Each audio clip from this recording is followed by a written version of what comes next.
모래로 쌓은 성은 금방 무너지게 마련입니다. 증거는 없고 번복된 진술에 의존해 이재명 대표를 어떻게든 엮어보려는 검찰의 쌍방울 수사도 마찬가지입니다.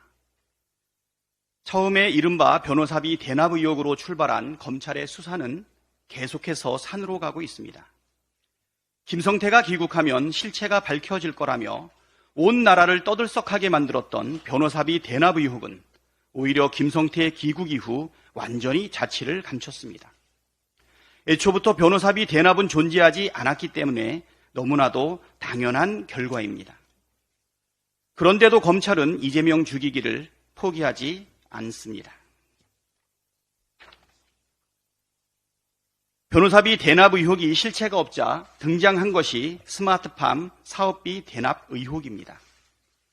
쌍방울이 북한에 건네준 500만 달러가 경기도의 스마트팜 사업비 대납이라는 주장입니다. 그러나 스마트팜 사업은 현금 지원이 불가능한 사업입니다. 현금이 아닌 유리온실 기자재를 북한에 가져다 지어주는 사업이기 때문입니다. 오히려 이 500만 달러가 경기도와 무관하다는 정황과 증거들만 속속 나왔습니다. 나노스의 투자 유치 보고서 자료에는 이 500만 달러가 쌍방울과 북한이 2019년 1월 17일에 체결한 기본 합의서의 이행 계약금이라고 명시되어 있습니다. 즉 쌍방울이 2,300억 달러로 추산되는 북한의 광물 채굴권을 보장받는 대가로 북측에 지급하기로 한 1억 달러의 계약금이라는 것입니다. 스마트팜 사업비 대납도 망하자 검찰이 꺼내든 것은 방북비 대납 의혹입니다. 쌍방울이 북한에 건네준 800만 달러 중 300만 달러가 이재명 대북, 방북 비용을 대신 납부한 것이라는 주장입니다.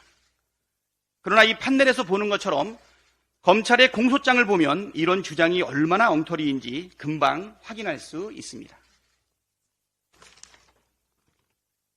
검찰이 제시한 김성태 전 회장과 이화영 전 부지사의 공소장을 분석해보면 돈을 주게 된 과정, 돈 준 시점, 돈 준 장소, 돈 받은 사람 등 가장 기본적인 사실관계조차 하나도 들어맞지 않습니다. 정말 검찰이 작성한 것이 맞나 싶을 정도로 기본도 갖추지 못했습니다. 김성태 전 회장이 이재명 대표와 친분이 있었다는 검찰 주장도 황당합니다.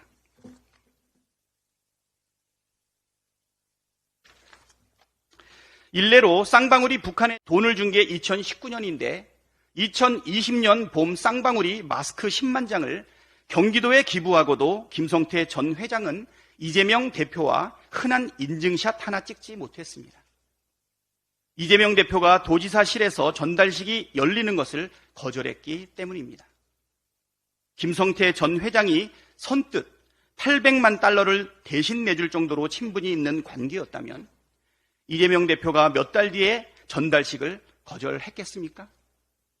그 외에도 김성태의 주장을 이야기하고 있는 내용들이 많이 있지만 하나도 그대로 적용되지 않고 있습니다. 또 쌍방울 수사 과정에서 지금까지 드러난 모든 증거와 정황을 가리키는 것은 쌍방울과 이재명 대표는 아무 연관이 없다는 사실입니다. 그런데도 검찰은 번복된 진술에 의존하며 제1야당 대표를 범죄자로 조작하는 데 혈안이 되어 있습니다.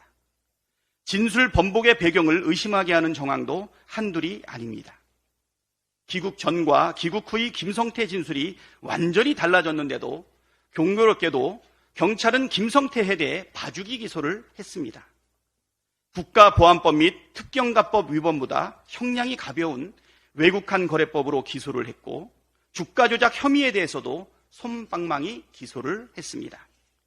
구속영장에 있었던 남북교류협력법 위반 혐의도 공소장에는 뺐습니다.